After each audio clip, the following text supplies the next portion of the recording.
Well, hello, and welcome to this discussion on exercise and getting fit and eating properly. See, aging is a natural process that every human being goes through, and it starts, unfortunately, from the very onset of birth. Aging can be a good thing when done right, as in wine and distilled spirits.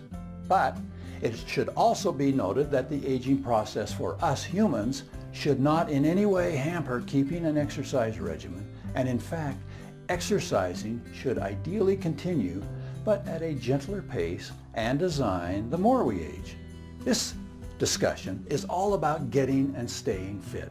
So the first thing I want you to do is locate the download called Healthy Me Planner and look it over. How do you feel about it? Does it look like too much work or too much thinking about things? Well, I remind you of Einstein and his theory that said the definition of insanity is to do the same thing we have always done and expect different results. I just got to be straight with you right now. Getting fit and then staying fit is going to require that you adjust your thinking. It is going to require that you change some habits, and it is going to require a little physical effort on your part. It's just really that simple. With very few exceptions, we are truly never too old to be fit. And in this discussion, we will go over aging and exercise, the motivation for seniors, common health issues, health and fitness assessment exercise techniques, how you can overcome fatigue, and under these general headings, we will discuss topics like BMI, BMR, MET, body fat calipers, scales, pedometers, smartwatches, resistance bands rather than weights, and a few other topics as they come to my mind. So there's a lot to get through, but you know what? You are really worth it. So let's get started.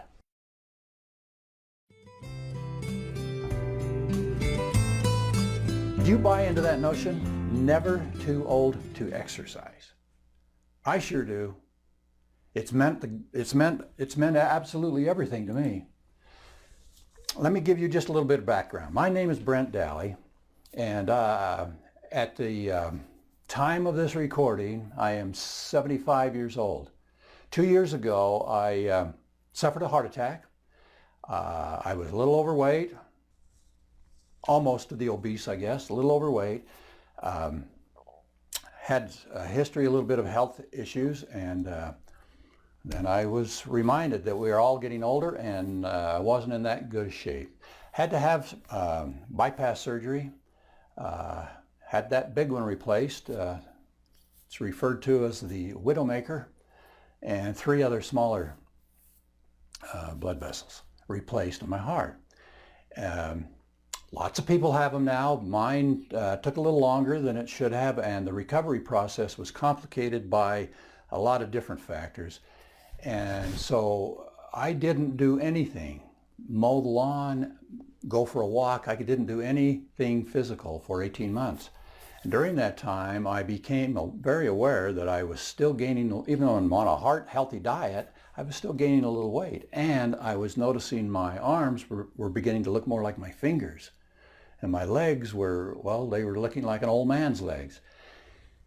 I decided it was, once we got all this other stuff worked out with my heart, I could start exercising again, and I decided what I need to do is be more proactive about that. I need to learn about what I'm doing.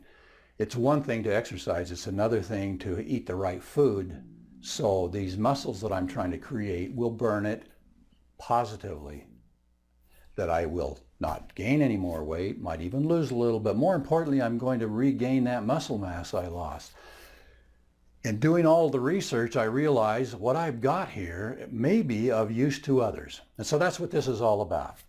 Everything we talk about here is researched from a 75-year-old's point of view. Someone who has been somewhat active throughout his life, but not enough to keep me from gaining weight, and not enough to keep me from having to have open heart surgery. So I definitely believe it is never too old to exercise, and it's never too old to get fit once again. So if I get to talking fast and I sound like I know what I'm talking about, well, I sort of do, But I also empathize with any of you who have not been active for quite a while, feel like you really should, because suddenly you realize I might want to prolong my life a few more years. And if I'm active, I can do that. So let's jump into this. I need to get that fan off. There we go. Let's talk first about, I have to think about that for a minute. Well, there's a lot to be considered when deciding on a suitable exercise regimen, no matter what your age is. And if you are in what is called the senior category, that's you and me, you need to give careful consideration to some important facts before you begin an exercise program.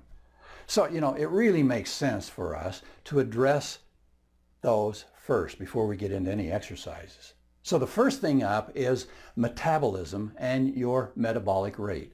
A lot is talked about, especially in exercise. We always think about your metabolic rate slows down as you age. And there's usually a significant loss in metabolism rate as we age, to be honest with you. And this affects the muscle mass, which inadvertently eventually turns into inert depot of fat. The slowed cellular metabolism rate would require a more controlled intake of food. Makes sense, right? If the body fat content is not to be increased any further, then we must watch what we eat. With the inclusion and presence of a consistent exercise regimen as part of this daily lifestyle, you have a better chance of maintaining an ideal body mass and weight, even without exercise. See, the change in metabolism must be considered when you are looking at an exercise program as you age, whether you just want to stay healthy, or you are looking to gain muscle, like I am, or you are even thinking of losing weight, which, by the way, you can do, contrary to what some people say. You can lose weight in a healthy way even as you age. I'm living proof of it. So let's take a closer look at metabolism, as it truly is the foundation for everything we are going to talk about in this course, and will affect your decision from here forward in your quest for a healthier body. What I mean by that? What you eat and how you exercise. Now, to make it simple, your metabolic rate is the rate at which your body burns calories. Simple as that. You can separate the types of calories your body burns into two categories. You have your resting calories or your active calories. See, while you're just sitting on your couch or at your desk working, your body is burning a certain amount of baseline calories. We all know that. This is your body at rest. In fact, the calories your body uses for basic biological functions at rest account for about 60 to 75% of the total amount of energy you burn, or your calories. While muscle mass burns more than fat mass, your organs then use up most of the calories you need for breathing, heart beating, regulating body temperature, digestion, and so on. So let's just take a minute and look over this course. I'm just going to hit it briefly, but you might even want to pause the video and study this. Look at your liver. In doing its work, it consumes the most energy that your body uses every day. Next in line is your brain, and you don't have to do anything. It just works. Now your heart, it is doing things. It's pumping like crazy all day long, hopefully. But interestingly enough, it only uses 7%. Your kidneys filtering out your system. Look at that, how many calories it burns a day. And your muscles and all other organs, when they're performing at their best, they're using 19% of the calories you burn every day. To me, that is fascinating. Okay, now, although this resting metabolic rate, or your RMR, accounts for the majority of the calories your body burns, another 25 to 40% of calories are being expended on a daily basis. This energy is called thermogeneous. It's the energy used for things like eating, walking around the block, and competing in a triathlon. So you add together your RMR and your thermogeneous, and that makes up your total energy expenditure, or your T. That's the total burn rate for you. Now there are three types of this thermogeneous, and we need to talk about that. There's exercise thermogeneous, that's physical or daily activities like walking or going to the gym or swimming or whatever. And then there's the non-exercise activity thermogeneous, and that's non-structured activity like shivering or fidgeting around or something like that. And then there is the diet-induced thermogeneous, or the thermic effect of food. Calories burned when breaking down food as you eat it. So even when you eat, you're burning calories. Depending on how active you are, how much you exercise, and your movement, that accounts for about 15 to 30% of your burn, with about 10% from chewing, swallowing, digesting, absorbing, and storing the food you eat. It's amazing. Your body is constantly burning food, which releases units of heat known as calories, but technically called kilocalories, or shortened to kcal. The law of thermodynamics states that energy isn't created or destroyed. It is simply transferred from the food you eat to the fuel your body uses to function. If you aren't eating enough, your body senses deprivation. Your metabolism slows when your diet isn't giving you all the nutrients and calories you need. Adaptive thermogeneous is your body's way of protecting you from losing too much energy if you're suddenly dropped into a desert island, or you suddenly decide, I'm going to go on a 30-day fast to lose a lot of weight. Then, when you eat regularly or too much, your body would tend to hold on to those calories because it still thinks you're on a desert island or being stupid and not eating, and you're just having a rare feast. And so it will store all of that you just ate. Where? As fat. So, part of maximizing your metabolism involves ensuring that your body doesn't feel deprived, so it keeps on burning calories as effectively as possible. The degree to which your body burns calories varies based on many factors, like what's on your plate and what your diet's been like in the past. Not all calories are created equally. You know that. Protein has a greater thermic effect than fat. For example, that means that protein burns a lot faster. Not only does fat give you more calories per gram, 9 calories per gram compared to carbs and protein that only offer 4 calories per gram, but fewer of those calories will be burned through the thermic effect. Okay, to actually measure the amount of heat you've lost, in other words, to measure your metabolic rate, it's very expensive and it's a very complicated procedure. So most scientists use something called indirect calorie counting, which measures oxygen consumption and carbon dioxide production. The oxygen you breathe in helps fuel your furnace, as it does when it keeps a fire going. And each liter of oxygen you take in, a certain amount of calories are expended. And your respiratory exchange rate, or the ratio between the carbon dioxide and the oxygen, determines that amount. I know this is getting complicated. I'm about done. If you need more information on metabolism, especially how to speed it up as we age, please check out my Institute course on, I think the title is the Metabolism Master Class. We just don't have enough time here to go into even more detail, and I promise you it's not as boring as what we just went through. Next up, we're going to talk about the food you eat.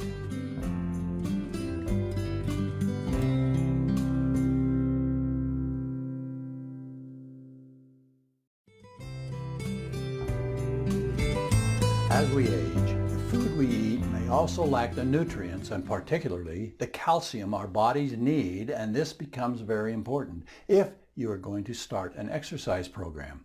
See, it's important that you eat 3 balanced meals every day, or take supplements to fill in where your food groups may be lacking. Or it's even better to have maybe 7 smaller meals a day if you want. At the very least though, be certain to take a multivitamin every day and watch your protein intake. Once you start exercising, your body is going to need your full daily requirement of protein. And if you are not getting that from the food you eat, then look into a protein supplement or high protein snacks. Just be careful. Watch those labels. There's a lot of sugar and a lot of sodium in a lot of those. But as you begin prepping for a healthier diet, you might be a little concerned with how much prep, planning, and actual cooking is involved. See, a lot of people, especially as we age, struggle with cooking their own meals, whether for lack of time, energy, or just because you simply don't want to do it anymore. You might hate doing the dishes, or you might not have time to slave away over a hot stove, or you may have less interest in cooking altogether and more interest in doing some more fun activities. That's totally normal and not at all a reason to avoid eating healthy. So if you are one of those who just doesn't want to cook, then here are some tips for creating a meal plan with dishes that don't require any cooking whatsoever. Now, this discussion on meals is also included in a download for you to take your time and read over later. There is much more to meal planning than what I present here. This is just to give you an idea that there really is no excuse for not prepping healthy meals.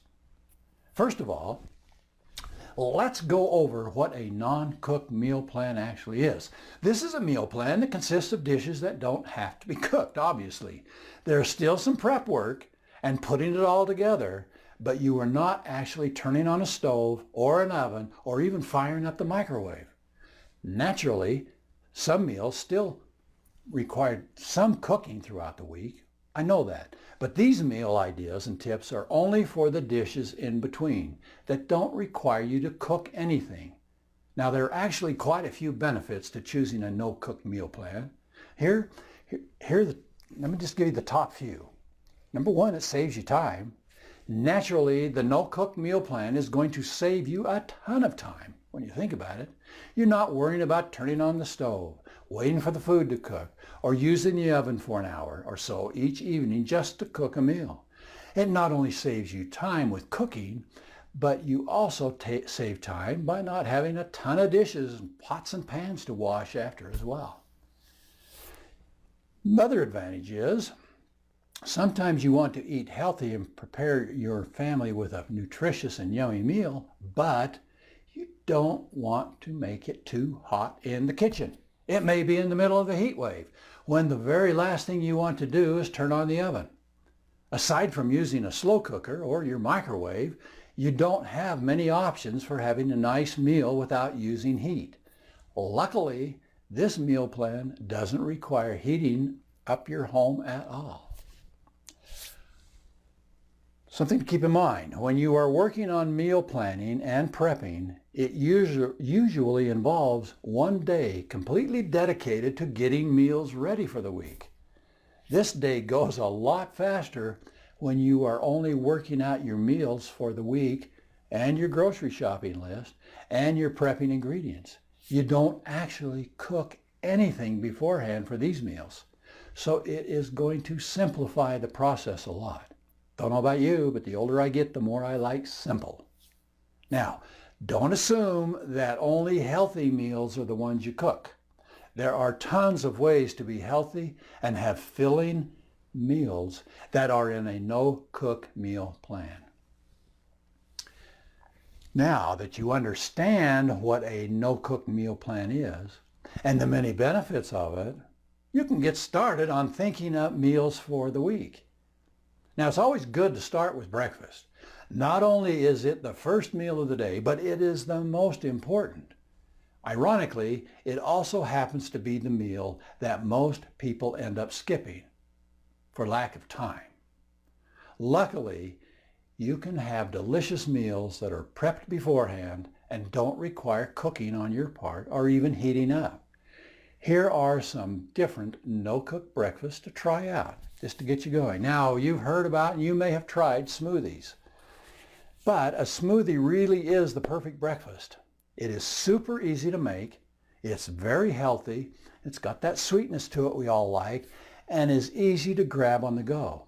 You can make them in the morning, but it is also easy to make your smoothies the night before and have them ready for the morning. It is as easy as grabbing the smoothie on your way out the door, preventing you from grabbing a donut or driving through that dreaded fast food restaurant for an unhealthy breakfast. Love them, but they're sure unhealthy. Smoothies can be made with ice, but instead of ice, you can just use some of your frozen fruit that is already prepped. You need a liquid such as milk, and I would suggest skim milk, along with yogurt and anything else to add for nutrition or flavor, such as a protein mix, chia seeds, or even oats. Now there's also a yogurt dish that I like, similar to a smoothie. A yogurt parfait has many of the same ingredients, but it is smaller and uses a spoon instead. You also don't need a blender for it. That's why I like it. So it can actually be easier to put together than a smoothie. You just need to layer in your favorite yogurt along with fruits and additions like maple syrup, nuts, or seeds. Try using a healthy yogurt option like Greek yogurt for your parfait, and topping it with granola. That's my favorite. Now another one to consider is bagels. See, a breakfast toast might need to be toasted, which requires cooking, but a bagel doesn't. These taste great when they aren't toasted and can be good for a quick no-cook meal.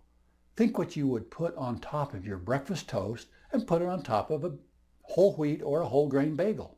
Things like mashed avocado, salmon, veggies, hummus, and just about anything else that you can put on bread, you can put on a bagel.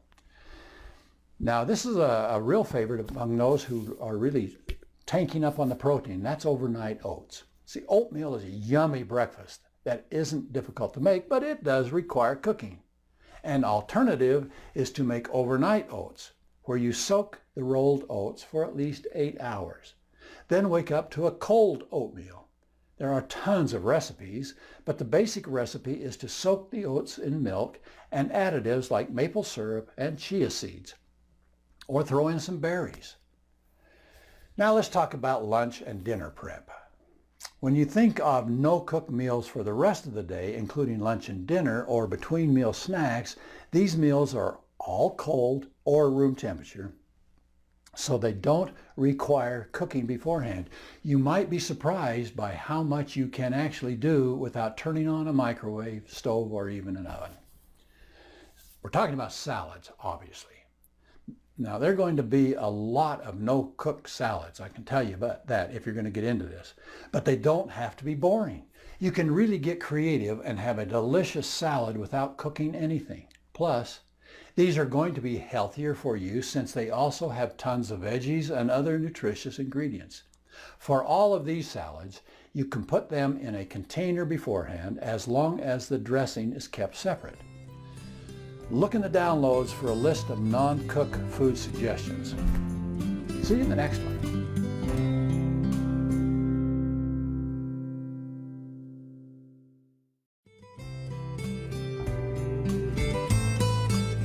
Now, obviously, any exercise program will have to be based on your body condition. Having a good and consistent exercise routine has been shown to not only keep diseases away, but has also shown to be instrumental in keeping you healthier, both physically and sometimes more importantly, mentally. So, start out slowly and gently.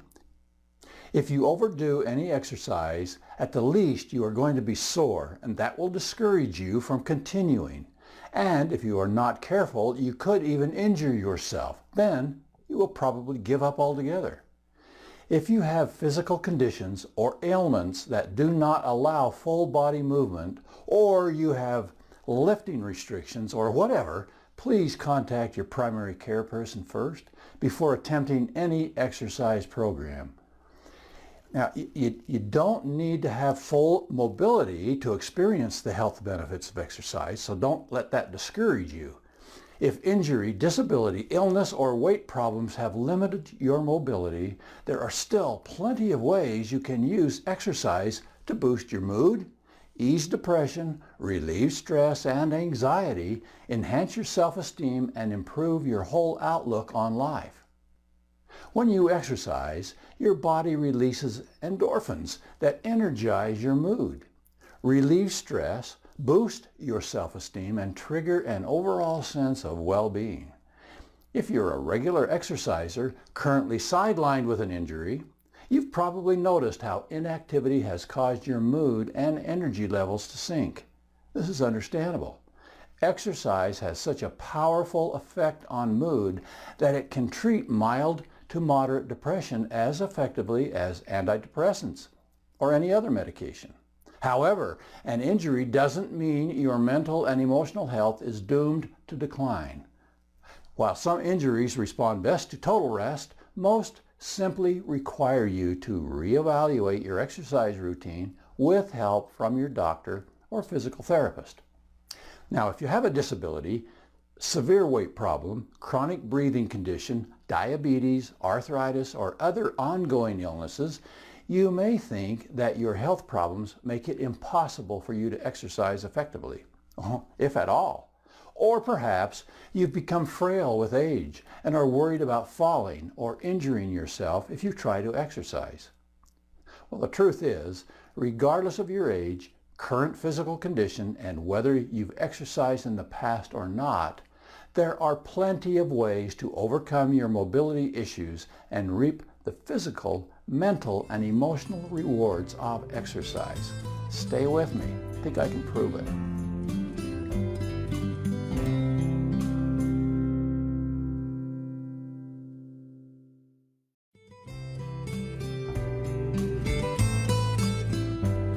It's important to remember that any type of exercise will offer health benefits. Now, mobility issues inevitably make some types of exercise easier than others, but no matter your physical situation, you should aim to incorporate 3 different types of exercise into your routines. Simply, cardiovascular exercises that raise your heart rate and increase your endurance. See, these can include walking, running, cycling, dancing, tennis, swimming, water aerobics, or aqua jogging. Many people with mobility issues find exercising in water especially beneficial as it supports the body and reduces the risk of muscle or joint discomfort. Even if you're confined to a chair or a wheelchair, it's still possible to perform cardiovascular exercise. Now, strength training exercises involve using weights or other resistance to build muscle and bone mass, improve balance, and prevent falls. If you have a limited mobility in your legs, your focus will be on upper body strength training. Similarly, if you have a shoulder injury, for example, your focus will be more on strength training your legs and your core. And then there's flexibility exercises. See, they help enhance your range of motion, prevent injury, and reduce pain and stiffness. Now, these may include stretching exercises and yoga. If you have limited mobility in your legs, for example, you may still benefit from stretches and flexibility exercises to prevent or delay further muscle atrophy. Now, setting yourself up for exercise success is critical. So, to exercise successfully with limited mobility, illness, or weight problems, start by getting medical clearance. Then, talk to your doctor, your physical therapist, or other healthcare provider about activities suitable for your medical condition or mobility issue. Now, we'll get into specific exercise routines in a later lecture, so please stay with me.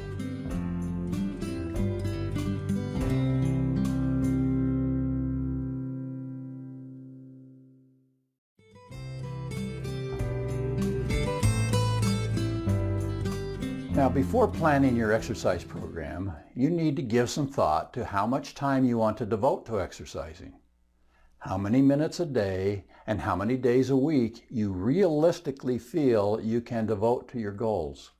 Also, what kind of space do you have available to exercise in, and what kind of exercise items you may already have that you have acquired but probably stopped using at some point. That's not meant as a negative, other things take over in life. I'm a strong advocate of working out or exercising at home. Unless you just need the social part of a gym, then why go to all the hassle? Getting ready, driving to the gym, visiting with people, taking up time, waiting for the equipment you want to use, more visiting, and then driving home. But wait, aren't you a little thirsty after working out so hard? So you stop at the convenience store for some liquid refreshment and end up purchasing a quick pick-me-up treat. and finally arriving home having consumed at least as many calories as you worked off at the gym. I say, just stay home. Use what you have, possibly acquiring more as you go along, and create a great gym right in your home. Now, at some point, you're going to want a good smartwatch to monitor your activity, and you may want to subscribe to a workout app for your smartphone. But honestly, when you first start out exercising, you can even use canned fruits, vegetables, or soups as your weights. That is probably the most weight you should be lifting anyway for a little while. Now, walking is great exercise, but you don't need a treadmill. Walk outside if you can, but if not, walking briskly from room to room in your home will give you the same physical results. The key is just start moving. And that's it. Those are the 4 basics we needed to discuss before getting into your exercise program. Now, in the next section, we will talk about motivation and what is going to motivate you to get on a program, and more importantly, sticking with it for the rest of your life.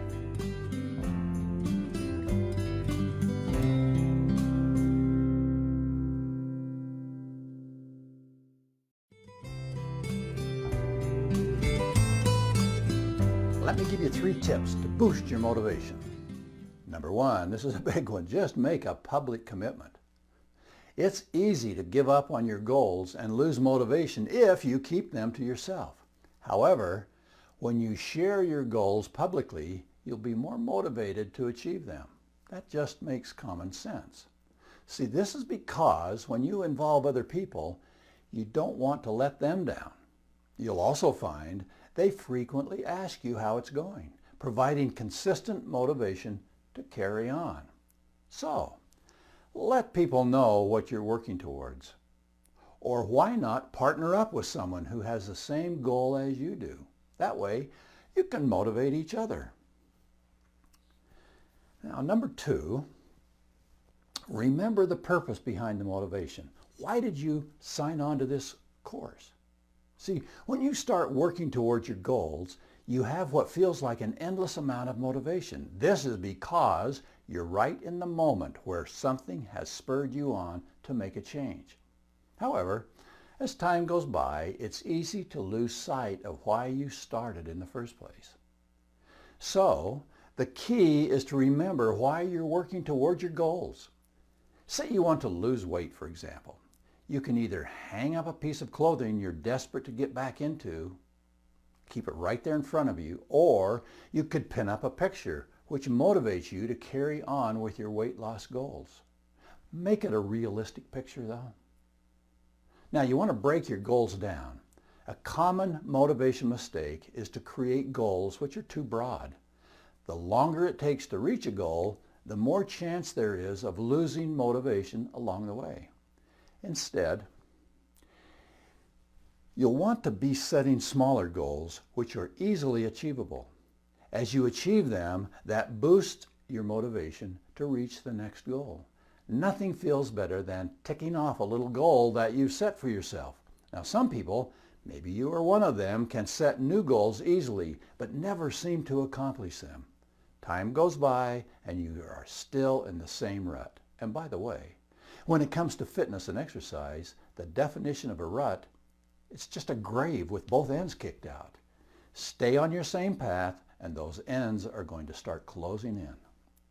See, if you need help with setting attainable goals, measuring your improvement, and how to achieve your new goals, please check out my course on goal setting. It may be just what you need to climb up out of that rut.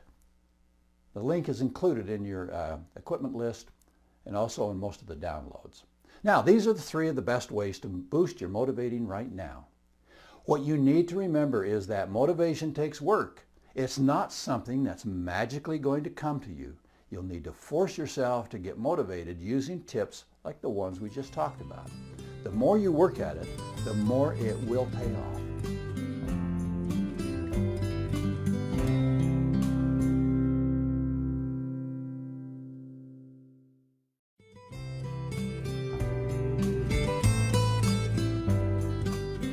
Before we can talk about what motivates you and keeps you motivated, I think we need to address the elephant in the room and talk about what is stopping you from starting on your path to greater fitness right now, today.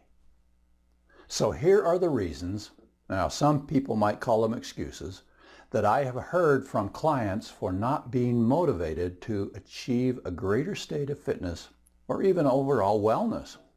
Number one, I just don't know where to start. Well, you have. You're here. You've started.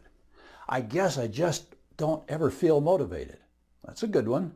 I don't feel like I can commit to that much time and money. We'll talk about that. I'm not very good at setting goals. We'll help with that. I just haven't taken the time to look into an exercise program yet. Well, you are now. I have other obligations that get in the way.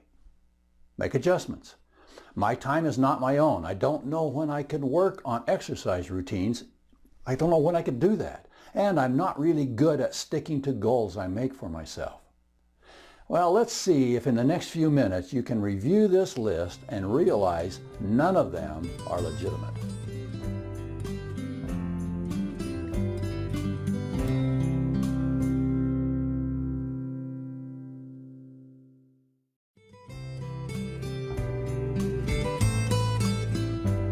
Now, as you already know, or would learn in my course, in order to reach your goals, motivation is crucial. However, finding the motivation to press on and achieve these goals can prove extremely challenging.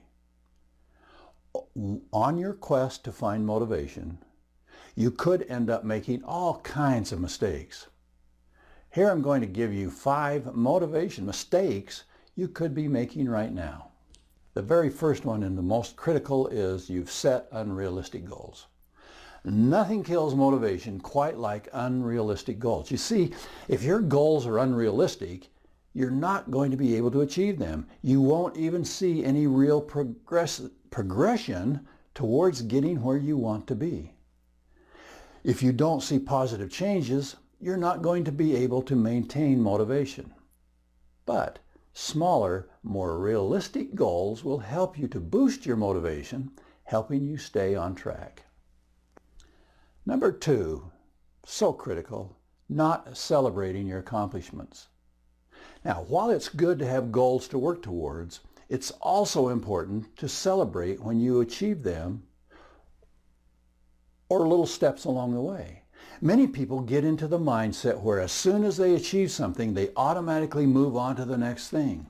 However, when you do that, you're not really recognizing or celebrating how far you have come. Recognition of your achievements really helps to keep your motivation going. Number 3, you let the past hold you back. Now, our past is important, but it shouldn't be so important that it holds you back from the present. If you find yourself constantly stuck in the past, you're going to find it hard to motivate yourself for the future. By all means, let your past be a motivator to achieve more, but don't let it hold you back. Take chances, even if something hasn't worked out in the past. Whenever you feel your past attacking your motivation, remind yourself that you're not in the past anymore. This is your present and your future, and the past has no power over either of them. Number 4, sounds a little weird, but you wait for motivation. See, motivation isn't going to magically just come to you. While you will reach points in your life which will motivate you to make a change, largely you need to actively work on it. Identify what it is that motivates you and then do it. A large part of motivation is discipline, by the way. So be strict with yourself in the times you feel your motivation starting to reduce. Become a self-starter if you're not already. If you wait to be compelled to do something, you will probably never, ever reach your goals. Number 5, you just plain procrastinate. One of the biggest motivation mistakes you can make is procrastinating. Now, thanks to technology, it's easy to become distracted from our goals. There's always something else which commands our attention. The trouble is, procrastination literally kills motivation. So, if you find you waste a lot of time doing unnecessary things, aim to become more focused and your motivation will thank you. These are just 5 mistakes you could be making to hinder your motivation. Changing any of those habits can be challenging. I acknowledge that. However, with perseverance, it is possible to overcome these mistakes and keep your motivation topped up. Okay, now next up, we will discuss areas to explore that may create the interest level that can act to motivate you to seriously consider and start an exercise routine.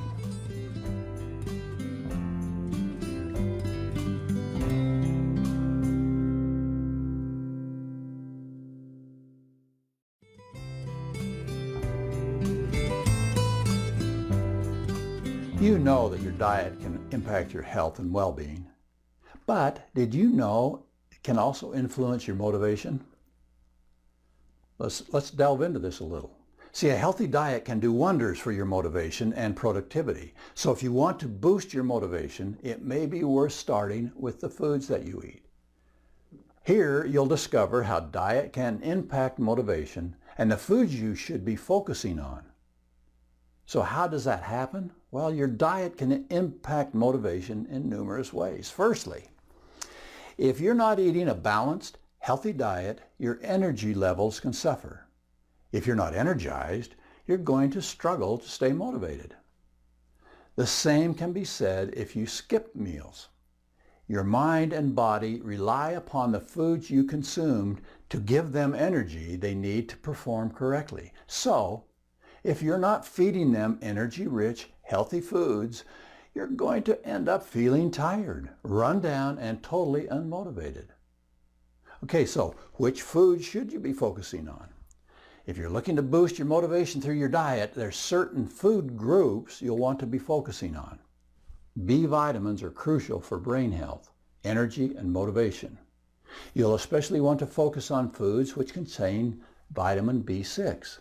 This helps to produce dopamine, a feel-good chemical which links to motivation and creativity. You'll find foods such as salmon, tofu, spinach, avocado, and turkey all contain good levels of vitamin B6. You'll also want to focus on an iron-rich diet. If you're not getting enough iron, you're going to feel tired and lethargic. It's essential for carrying fresh oxygen around the body. So, when your levels are low, it's going to automatically impact your energy and your motivation. Red meat, cashews, kidney beans, and seafood are all high in iron. It's also worth noting that pregnant women, vegans, and women who are menstruating are all at risk of suffering an iron deficiency. Now, you want to make sure you're eating regular meals. We've talked about this before. Skipping meals is definitely something you'll want to avoid if you're focusing on motivation. It's crucial to eat regular meals at approximately the same time each day. This will help to keep energy levels up, ensuring your organs are working correctly. If your meals are all over the place, you'll definitely notice your motivation fluctuates too. What you eat does indeed link to how motivated you feel. So if you want to maintain and boost your motivation levels, it is worth starting with your diet.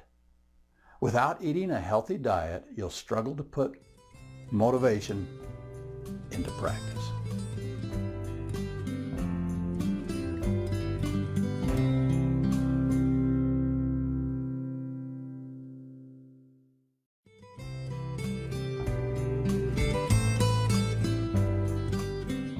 Physical activity can be challenging for those of us that are a little seasoned, and this is especially so if the activity is demanding in nature. Therefore, you need to really consider with your healthcare professional how vigorous an exercise routine you want to embark on.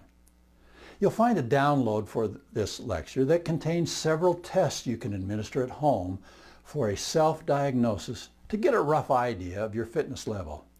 If things look good, then we can assume you will be able to do many of the exercises we will look at a little later on. If things don't look so good right now, don't despair. We'll just take a different approach. See, it's not uncommon to note the presence of ailments such as overweight conditions, high blood pressure, deteriorating heart conditions, bone deteriorating conditions, and other conditions that may not be so visible.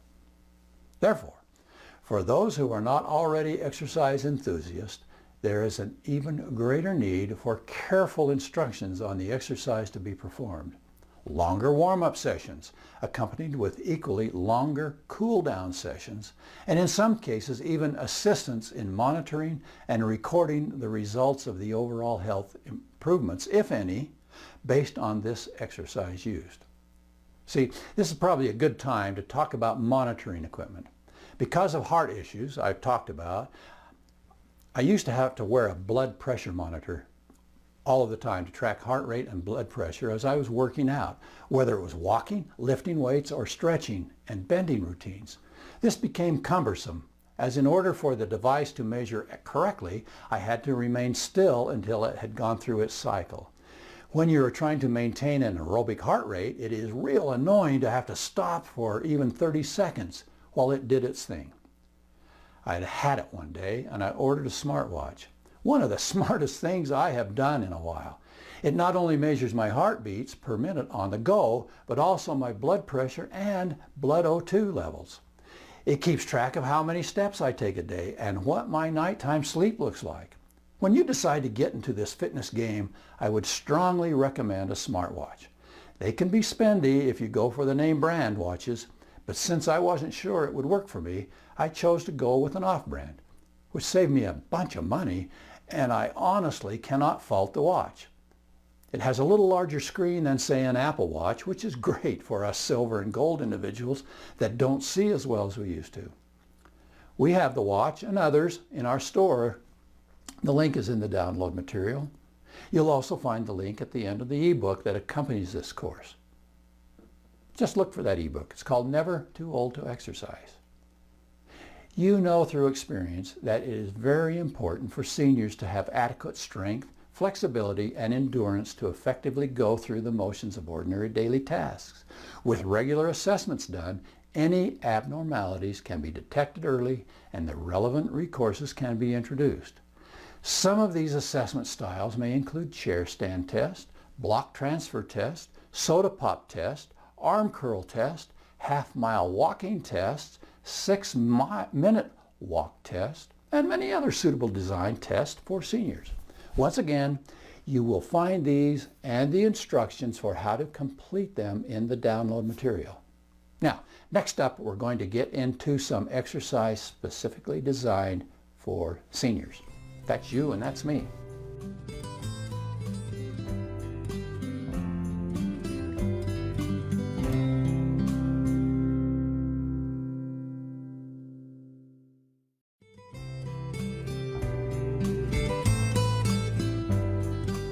Let me explain how this section is going to work. The first lecture takes care of some house cleaning chores I need to do to set the stage for the rest of the lectures in the section. Then, the next lecture will be devoted to walking.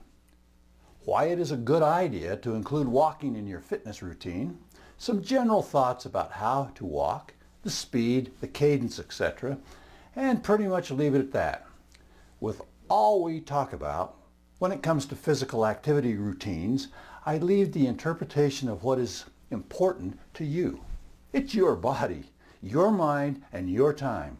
My place is just give you suggestions and a little direction. Next, if you are not familiar with the term MET or MET as it pertains to fitness, I will introduce that concept. Then we will get into it a bit. Why it's important to you and the proper way to use MET in your daily routine. Next up will be a discussion on various exercises you may want to consider, from chair exercises to weights and resistance bands. So, buckle up. This section is where the fun begins.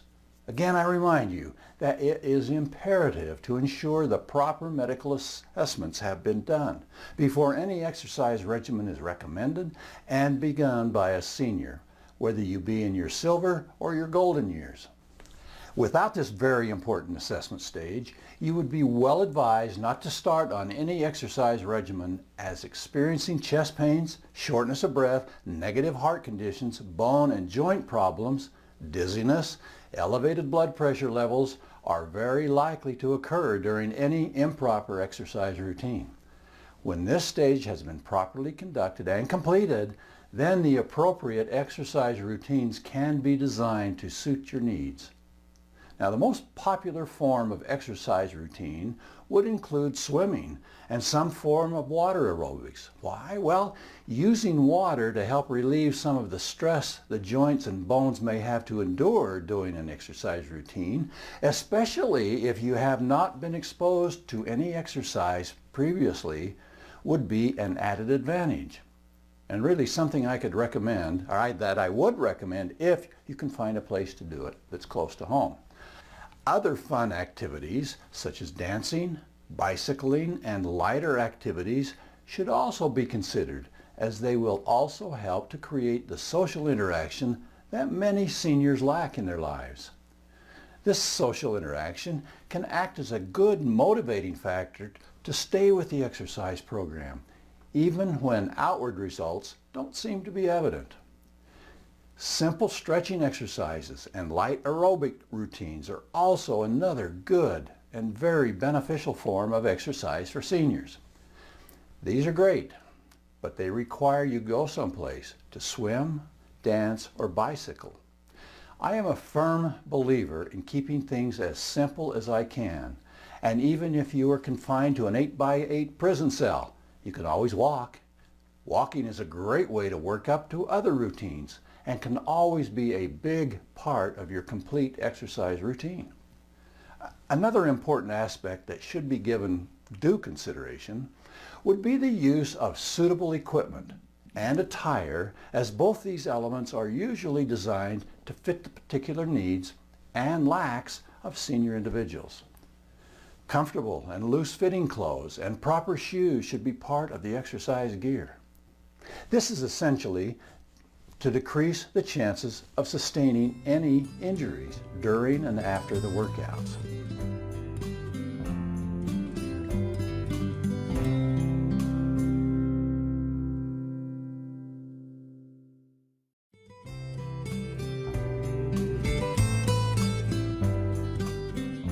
So, first up, I'd like to talk about walking. See, now walking has become the cornerstone of physical activity promotion for public health, and the gateway through which inactive and low active individuals can initiate access to the benefits from it and all physical activity.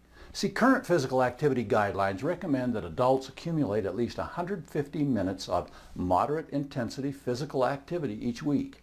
As implied, the health benefits of walking depend in part on its intensity. Now, although walking volume metrics, time, distance, and accumulated steps, have become common parlance in health promotion, there is less clarity about what intensity means or what is the measurement. Usually, however, it has become common to refer to walking speed as an expression of intensity. Irrespective of level of personal fitness, walking at a faster speed results in a higher relative exercise intensity. Makes sense, right? Determining the speed you choose to walk has a direct relationship to the results your exercise program is trying to achieve. Let's put it another way.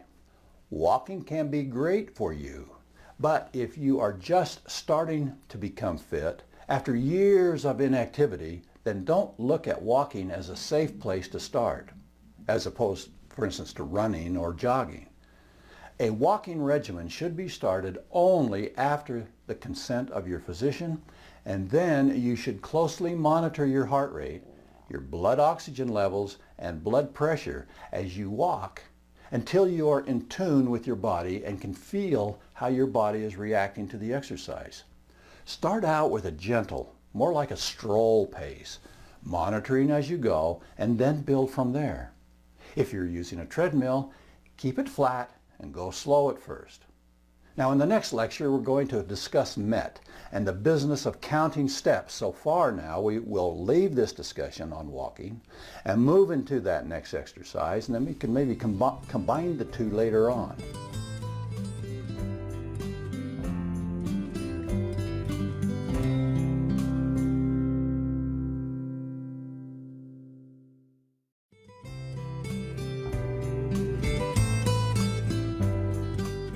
Why do I bring up MET now? Well, as you begin an exercise program, the first question is going to start coming to your mind, is this enough? Am I meeting my activity levels? Am I meeting the recommendations that have been set forth? Well, the best way to determine that really is with MET. MET is the minutes calculator. It's there to help you. So in this section, you will learn what the metabolic equivalent task, or MET, is, how to calculate MET minutes per week, and if your number of active minutes per week is enough to meet your physical activity recommendations. Sounds a little technical. It is not. You can also use this tool to make sure that you are meeting your own physical activity goals to keep your weight within a normal range. But don't forget to make sure that your energy intake is appropriate. The calories you're eating, and is there enough protein in it, and so forth. Now, have you ever seen that mysterious word MET on a piece of gym equipment and wondered what it means? Is this some ancient script of a long dead civilization? Well, this section should clear all that up for you. MET is short for metabolic equivalent of task. It is a unit that measures how much energy an activity consumes compared to being at rest. So, in this slide is some basic information regarding the metabolic equivalent of task. 1 MET represents an activity where 1 calorie per kilogram per hour is burned.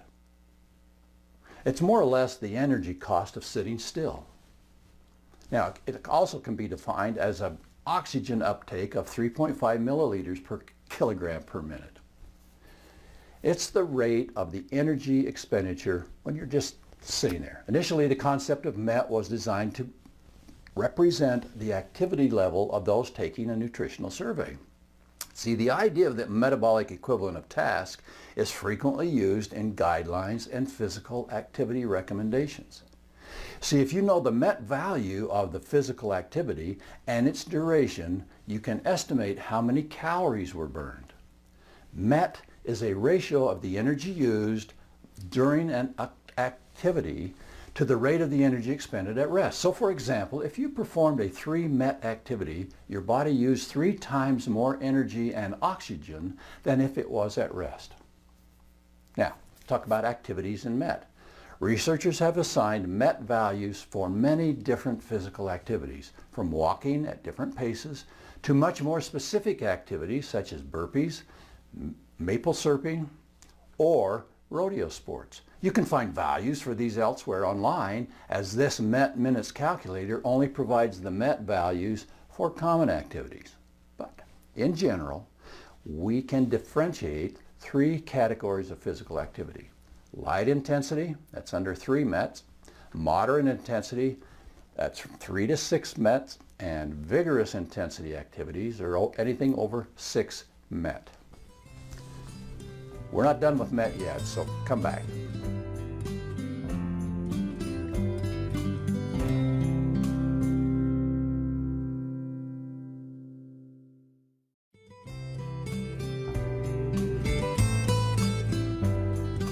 Let's go over this again. A MET minute is the amount of energy expended during a minute while at rest. You can, however, burn more than 1 MET minute in a minute, as your number of MET minutes depends on the MET intensity as well. So on this slide, you will find the information on how to calculate metabolic equivalent minutes. Don't worry, really, it's super easy. I know I'm making this really complicated, but it's really easy. To calculate the amount of metabolic equivalent minutes, you need just 2 pieces of information. Number 1, the MET value of the activity, and number 2, the duration of the activity. Simple as that. Once you know these 2 values, just multiply them. For example, if you performed a 3 MET activity, something like walking at a pace of 3 miles per hour for 30 minutes, you achieve 90 met minutes. If your friend sits still, that's 1 met. For 90 minutes, they will also achieve 90 met minutes, but over a longer period of time. Met minutes per week, then, is the amount of met minutes per week tells you how much energy you have expended while performing various activities throughout the whole week. Let's assume that last week you ran twice for 45 minutes each, walked vigorously to work every single day. That's another 30 minutes. Add an aerobic class for 1 hour on Tuesday. That's 2 times 9.8 mets. That equals 45 minutes. Now you're clear up to 882. 5 times 3.8 minutes, and so forth and so on. You see how all this is adding up? Okay. Now you know the definition of a metabolic equivalent, what minutes are, and how to calculate them. But why do we need all of that? Well, the answer is simple. It's a way of measuring your level of physical activity. As you probably suspected, the more metabolic equivalent minutes you achieve, the better. But how many met minutes is enough? Well, according to the World Health Organization, the physical activity recommendations are as follows. At least 150 minutes of moderate intensity physical activity, or at least 75 minutes of vigorous intensity physical activity, or another option is an equivalent combination of both. Moreover, for additional health benefits, adults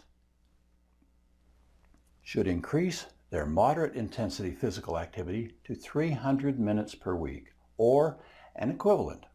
You can find this on the World Health Organization's website. Now, how does this translate to met minutes? As a moderate intensity activity is at least 3 mets, and vigorous intensity is at least 6 met, then this means that you need at least 450 met minutes per week to meet those recommendations. Simple as that. Moreover, if we take into account the second recommendation to achieve extra health benefits, you should achieve at least 900 met minutes per week. In other words, anything between 450 and 900 minutes is enough. But over 900 met minutes will be the most beneficial to your health. Now, note that only activities over 3 met can be considered when counting active minutes per week. Can't count laying on the couch.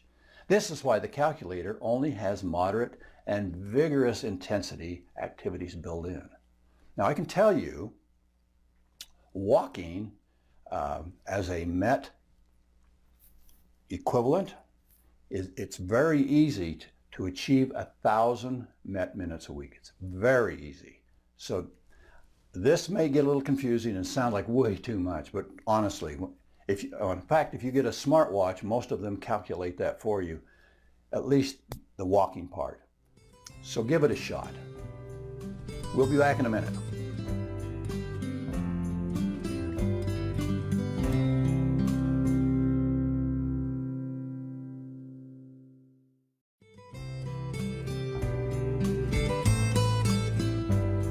Please consider this as we get into the business of exercise. Seniors that exercise regularly are less likely to depend on others. According to Harvard Medical School, regular exercise promotes an older adult's ability to walk, bathe, cook, eat, dress, and use the restroom. If self-reliance is a priority, exercise is one of the best ways to maintain independence for older adults. Once again, I remind you, before you launch into an exercise regimen, it's important to check with a physician, just to ensure you're healthy enough for the exercise and to see which exercises are ideal for your current physical level. Okay, up next is water aerobics. Now, in the past years, water aerobics have become an extremely popular form of exercise among all ages, but in particular to seniors. Exercising in the water is ideal for those living with arthritis and other forms of joint pain, as the buoyancy of the water puts less stress on your joints. Additionally, water brings natural resistance, which eliminates the need for weights in strength training. It is proven during water exercise 2 times to 3 times a week can have significant improvements in strength, flexibility, and cardiovascular health. It can also decrease the risk of disability, improve balance, and increase your ability to perform daily activities with ease. That means independence. Don't know about you, but that's extremely important to me. See, the buoyancy of the water reduces joint loading, which is particularly beneficial after joint replacement, as well as to help manage chronic pain. Water provides multi-directional resistance, making it easier to enjoy a more balanced workout. For example, on land, arm curls targets the biceps both on the way up to lift the weight against gravity and on the way down to control against gravity. In the pool, it's different. Resistance is everywhere. Try this same move. On the way up, biceps work against water's resistance, but the triceps must engage to resist against water on the way down. Reduce joint muscle pain. Think about that. See, gentle exercises help to improve circulation and hydrate the muscles. Multi-directional moves help to pump nutrients to the joints, helping to reduce joint and muscle pain. Now, with water aerobics, we can move more freely. Regular participation will reduce stiffness and make movement on land more comfortable. Water exercise is a great low-impact aerobic activity. Depending on your fitness level, options from walking to high-intensity intervals each have a positive impact on cardiovascular health. Do that in the water. Water supports weak muscles and helps minimize the fear of falling. It provides confidence as the body is constantly challenged to stabilize against the continuously moving water. Try rhythmical moves to improve balance. For example, try jogging. Right foot, left foot, right foot, left foot. Then switch it up and go left foot, right foot, so forth. You repeat that several times, you'd be amazed how different you feel in a few days. Now also, what better way to burn hundreds of calories than staying cool while you work? Since water is cooler than your body temperature, the heat flows away from your body and results in feeling as if you were never breaking a sweat. Now, the downside to that is your body tends to build an insulating layer of fat to ward off that chilling effect of the water. But if you are active, it won't create a real issue. If you are working out with a group, you may find yourself visiting too much and not concentrating on your water workout. That's where you can run into problems in the water. I know a lot of people really like exercising in the water, and a pool is available to most everyone. But in keeping with my belief that you can keep it simple and still get a workout done by just staying home, the rest of the exercise routines I will present can all be done in your home.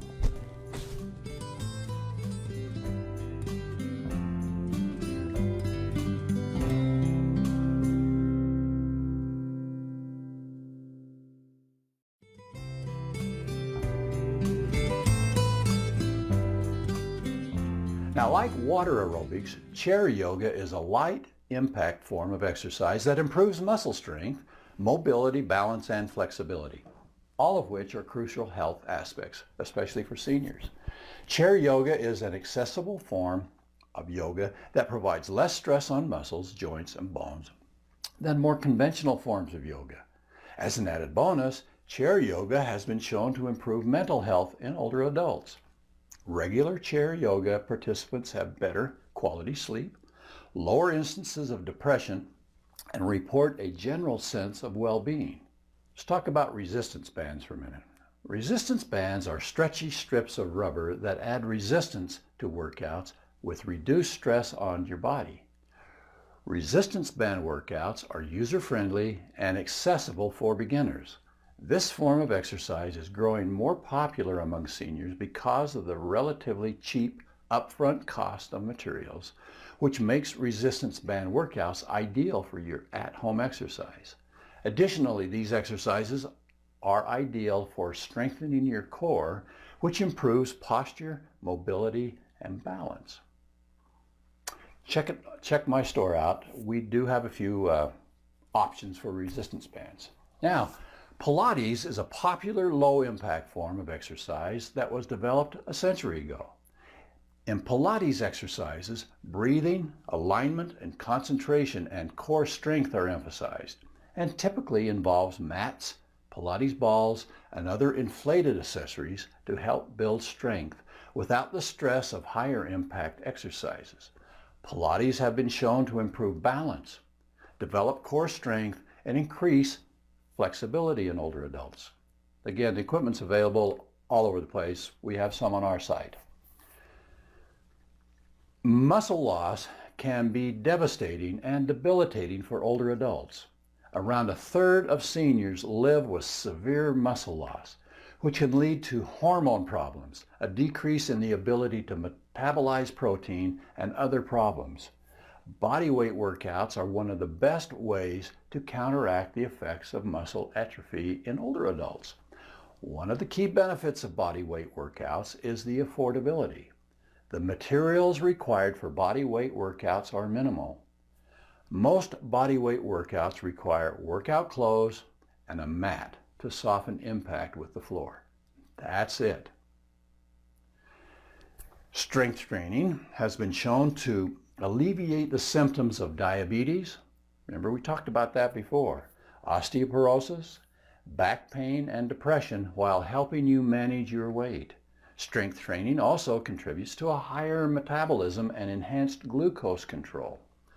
Dumbbell exercises are some of the best ways for seniors to strengthen and to train, if they are performed with proper precautions.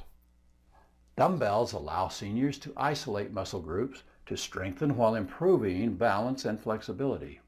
Now, we've gone through a few exercises that almost anyone can do with a little effort and some time. See, this course is designed to show you that you are never too old to get fit through some form of exercise. I've produced other courses where we go into much more detail on exercise routines, how to do them correctly, how to measure your performance, and even the right equipment to use, all in the comfort and privacy of your own home. You really don't need a trainer or even a coach. You can do it on your own. Oh, and one more thing before we move on. A good percentage of popular mainstream workouts are not ideal for older adults.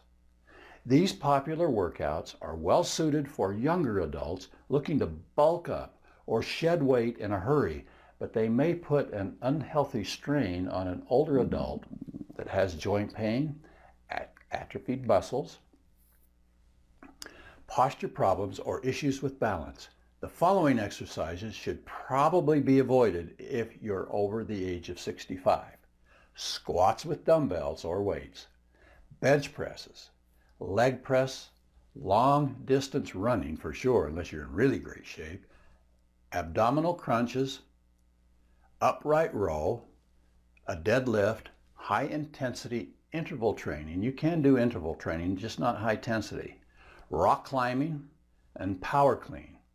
Now, it's just a guideline. You know your body and you have a pretty good idea what you can and cannot do.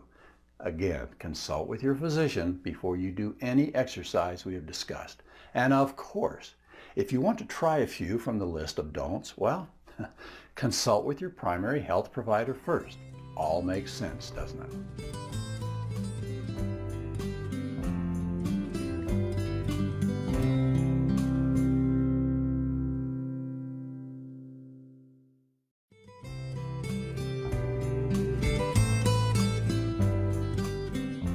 You've stuck with me for a while, so now let me answer the question. Why is physical activity so important?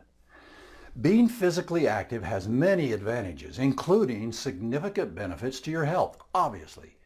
Meeting your physical activity recommendations will allow you to increase your fitness level, improve your bone health, reduce the risk of suffering from many different conditions such as hypertension, coronary heart disease, diabetes, and in some cases even cancer. It will reduce the risk of a fall, and it makes sure you'll keep a healthy weight. It will improve your mood, but unfortunately, 1 in 4 adults worldwide are not active enough. So don't hesitate to use the Met Minutes calculator to check if your number of active minutes per week is sufficient, or if you need to add some extra activities to your weekly schedule. And remember, always make sure that you drink enough fluids when performing physical activities. The reason you want to monitor that is fatigue is a very common complaint that most seniors seem to experience, but it should be not disregarded as simply due to age. There are a lot of underlying factors that are connected to the onset of fatigue, and some careful consideration should be given to understand and overcome the prevailing problem. See, sometimes this fatigue complaint may be connected to other ailments, such as anemia, thyroid disorder, diabetes, depression, or poor heart conditions. There's also the possibility that you just lack proper exercise, thus creating a lazy body syndrome, which eventually contributes to the easy onset of fatigue whenever a little extra effort is exerted. All this can be effectively corrected with some form of exercise incorporated into your daily routine. As a third of the muscle mass is lost with the onset of the aging process, exercise regimens become a necessity to ensure optimum health is maintained and optimized. Another negative impact that is usually brought on by fatigue is the difficulty in completing simple tasks, just plain due to the lack of energy. The thinking process becomes slower and confused, and this could lead to further withdrawal as you become acutely aware of this sudden lack in mobility and mental and physical strengths. Therefore, it is very important to develop some strategies to overcome this negativity from setting in and taking over your life. Now, this may include incorporating some form of regular physical activity in your daily routine. Maybe it include taking on a new hobby that requires a certain amount of movement and mental challenging. You could join programs that have a lot of social interaction possibilities. Embarking on an exercise program that helps to build the muscles and increase the aerobic lung capacity, or basically any activity that keep boredom from becoming part of your mindset. It's important to stay fit, no matter the stage in life. In this course, my intention has been to set you on your way. We are constantly adding to our library, so check back often. Also, I have included a list of equipment discussed along with a link to find them.